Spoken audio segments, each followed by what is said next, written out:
Et ici, chez Flaubert, la pratique de l'hospitalité va confiner au sacrifice, voire à la mortification, mais c'est bien loin d'être toujours le cas. Dans bien d'autres occurrences, elle est infiniment plus légère, plus joyeuse, puisqu'elle ouvre une brèche dans la monotonie des jours. Elle fait espérer aux accueillants de beaux récits de voyage, de beaux récits d'aventure à la veillée, ce qui est, selon Benjamin, vous le savez, le seul truchement authentique de la transmission de l'expérience.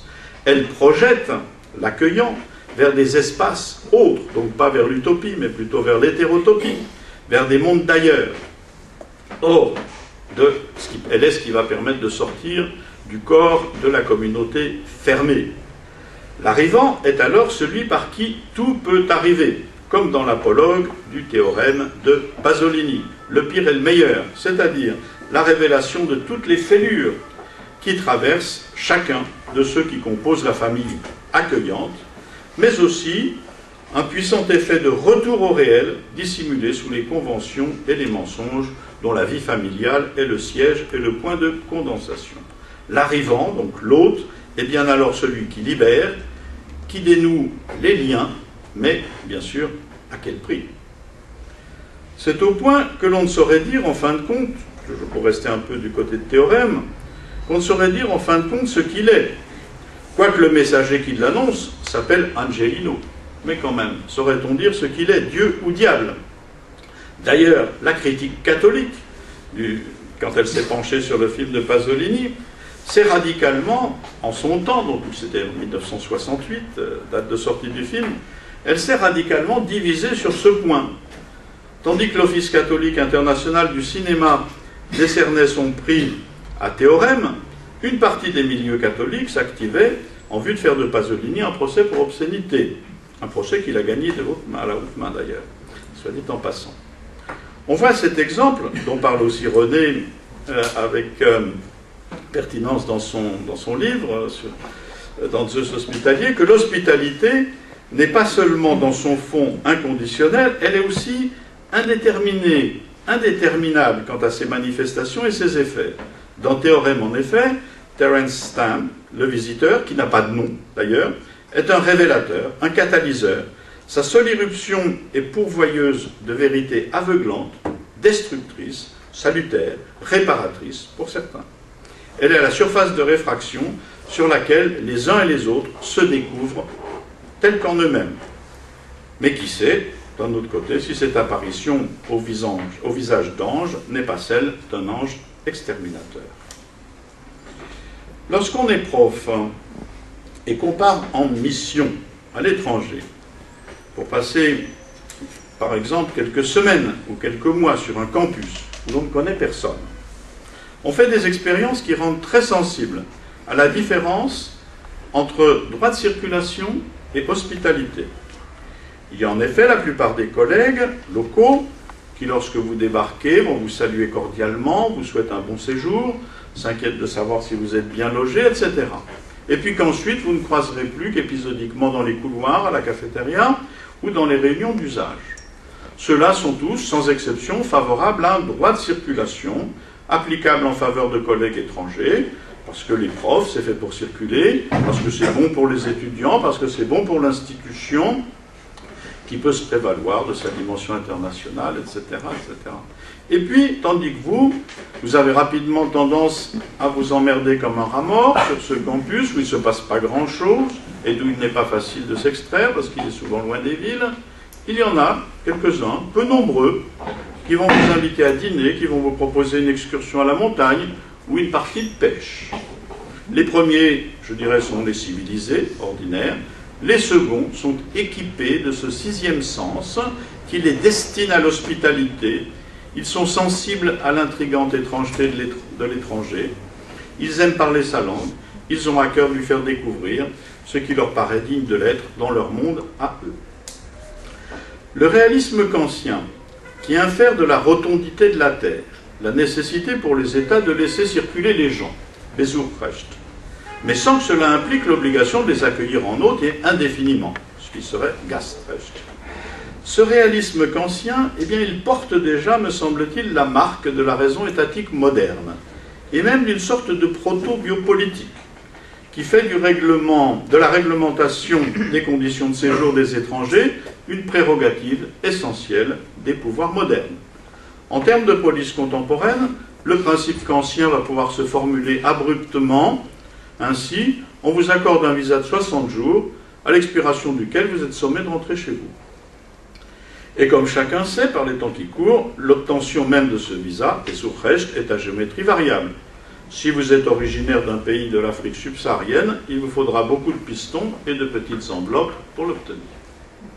Quoi qu'il en soit, et même si la police des circulations pratiquée par les pouvoirs contemporains se tient bien en deçà des principes fixés par Kant, il n'en reste pas moins que cette sorte de sens commun auquel fait référence son raisonnement conduit à éluder assez radicalement les puissances non politiques, et je dirais même impolitiques, de l'hospitalité. Car l'essentiel se joue avec l'hospitalité dans le suspens ou la suspension du réalisme, c'est-à-dire la mise entre parenthèses des normes qui régissent la vie courante, une forme de sortie de soi, d'oubli de toute prudence, de tout calcul. Tout acte d'hospitalité véridique dessine l'espace d'une hétérotopie, c'est-à-dire d'un devenir autre qui engage aussi bien l'accueillant que l'accueilli, qui les décèle et les transforme. La pratique de l'hospitalité vive redessine la communauté, puisqu'elle suppose bien cette entre-exposition des subjectivités dont parle Jean-Luc Nancy, c'est-à-dire l'apparition au fond d'une nouvelle communauté, celle qui rassemble le Gast et le Gastgeber. Il ne faut jamais oublier que tout acte d'hospitalité vive suppose un formidable pari, c'est-à-dire le suspens de toutes les questions utiles, du genre « et si celui que j'accueille était un criminel endurci ? Et s'il allait me voler mon argenterie ? Et ma femme aussi ? Et pervertir ma fille, voire mon fils, et tuer mes chats ? Et s'il était l'être le plus éloigné de tout ce à quoi je suis le plus attaché ? Croyance, conviction, acte de foi de toutes sortes. Il s'agit bien donc d'accueillir au plus intime de soi-même, c'est-à-dire dans son foyer, parmi les siens, celui qui se présente, et ceci sans faire le tri, à l'encontre de ce qui est le premier geste des pouvoirs modernes, donc accueillir n'importe qui, le plus parfait inconnu, le plus unheimlich des inconnus. L'hospitalité en ce sens est bien une sorte de folie, car elle mise tout sur l'entre-exposition heureuse des subjectivités, c'est-à-dire sur la communauté survenant comme un don inopiné, et parce qu'elle repousse absolument le spectre de la mésentente susceptible de surgir lors de la rencontre de deux inconnus, c'est-à-dire la figure de la mauvaise rencontre comme l'antagonique même de l'hospitalité, c'est-à-dire le coup du mauvais carrefour dans la tragédie d'Oedipe. Et c'est précisément dans ce risque ou dans cette déraison de l'hospitalité que se tiennent ces puissances extra-politiques. Repartons de la figure antique, devenue assez énigmatique pour nous, celle du mendiant qui demande le gîte et le couvert et qu'il convient d'accueillir avec tous les égards car il pourrait s'agir d'un dieu. Parmi les milliers de réfugiés antifascistes que la République française recueillit sur son territoire, je dis recueillit plutôt qu'elle ne les accueillit, dans les années 30. Il y a des ouvriers, des intellectuels allemands persécutés par les nazis, des combattants des brigades internationales en Espagne, des juifs victimes de persécutions raciales en Allemagne nazie et en Europe de l'Est.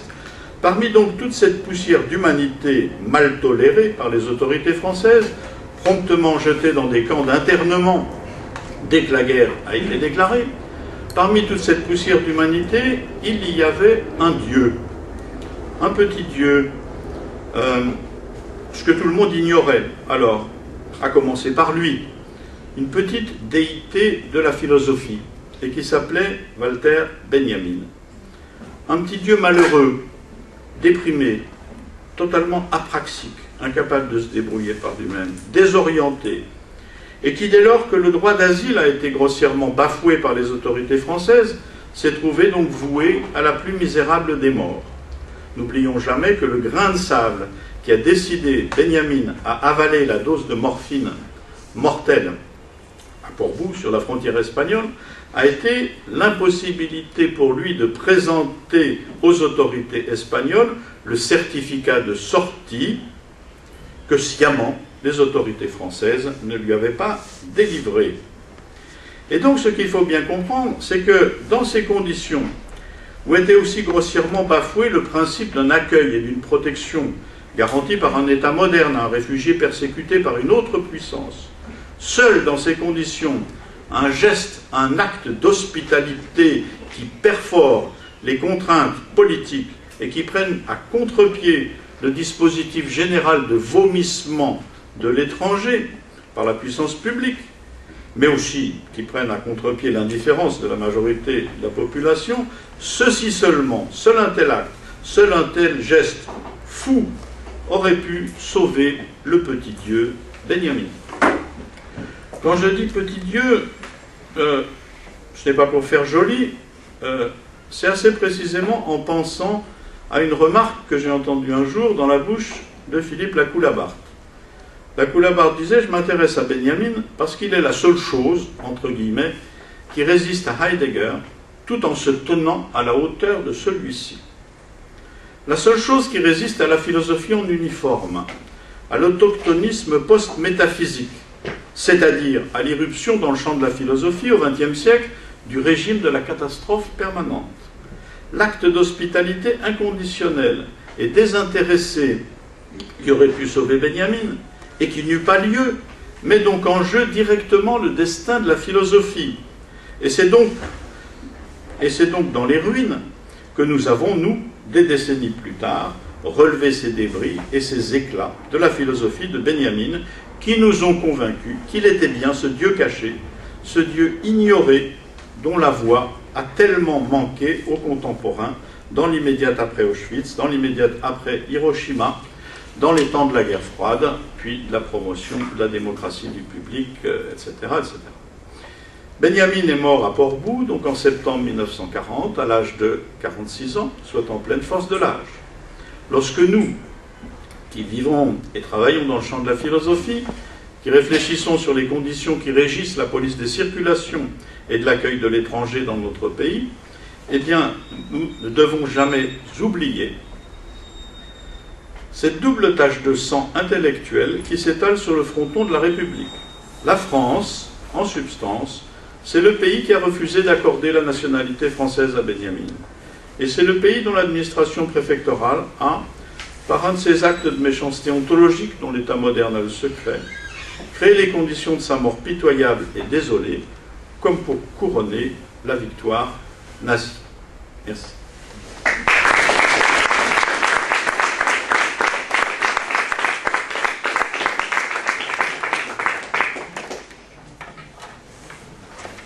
Ah, je ne dirai rien, non pas je ne dirai rien,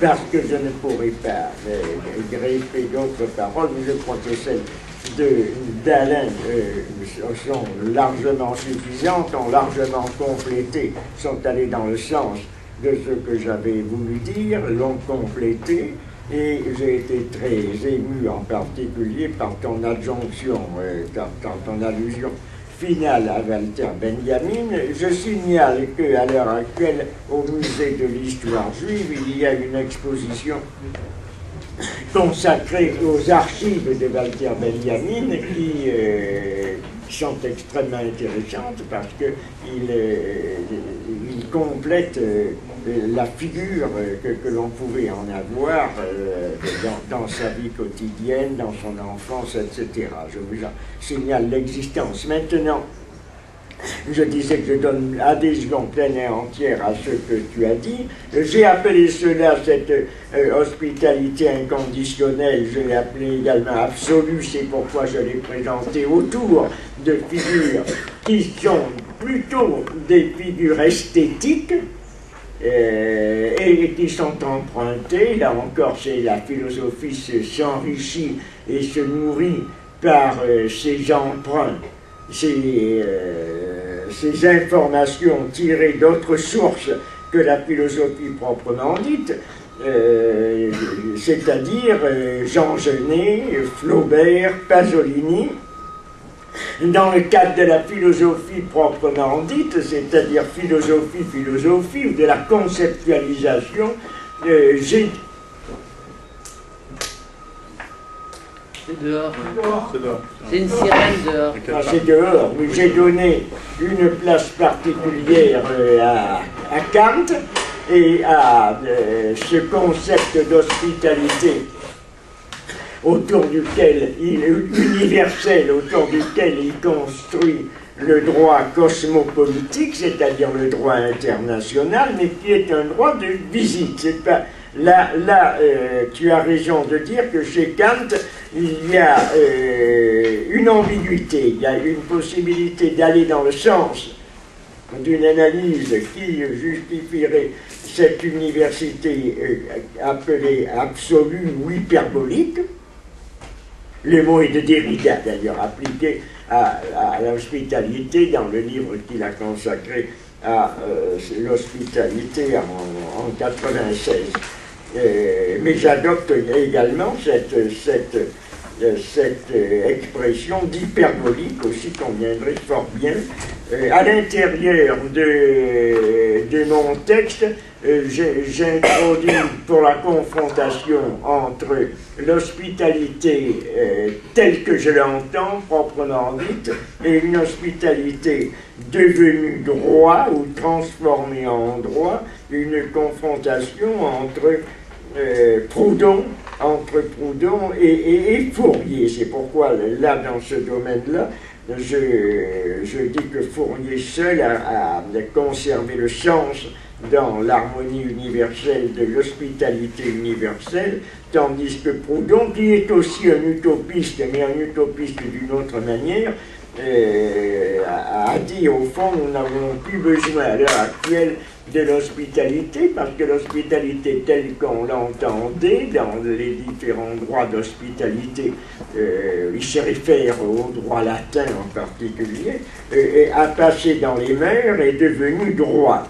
Et le point de départ de ma réflexion, c'était, qui correspond tout à fait à ce que tu as dit, c'était de dire non, elle n'est pas devenue droit parce qu'elle s'est absorbée et supprimée dans le droit, parce que si on regarde l'hospitalité dans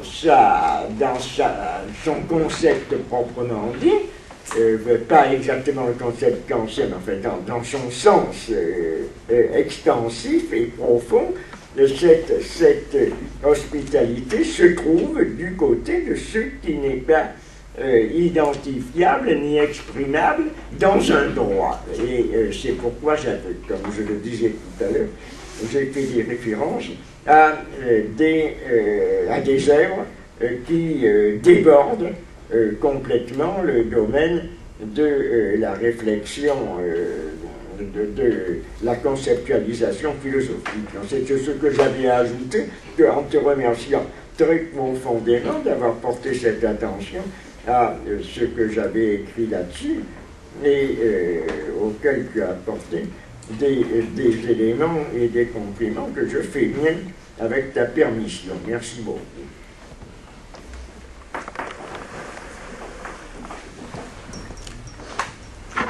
Intervention.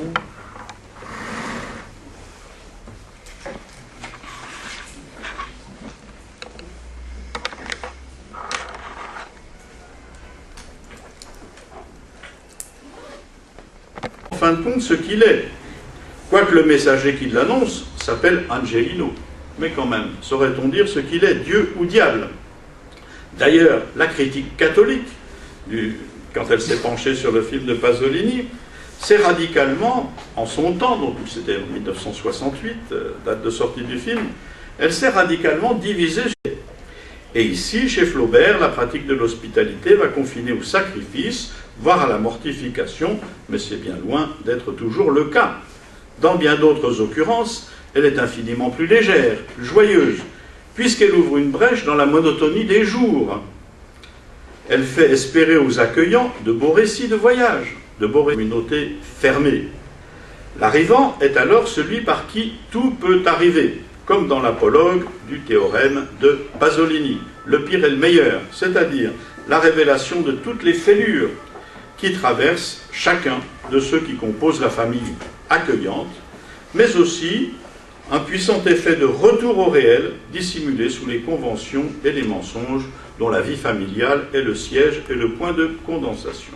l'arrivant, donc l'hôte, est bien alors celui qui libère, qui dénoue les liens, mais bien sûr, à quel prix? C'est au point que l'on ne saurait dire, en fin de compte, pour rester un peu du côté de théorème, qu'on ne saurait dire aussi d'aventure à la veillée, ce qui est, selon Benjamin, vous le savez, le seul truchement authentique de la transmission de l'expérience. Elle projette l'accueillant vers des espaces autres, donc pas vers l'utopie, mais plutôt vers l'hétérotopie, vers des mondes d'ailleurs. Or, elle est ce qui va permettre de sortir du corps de la communauté.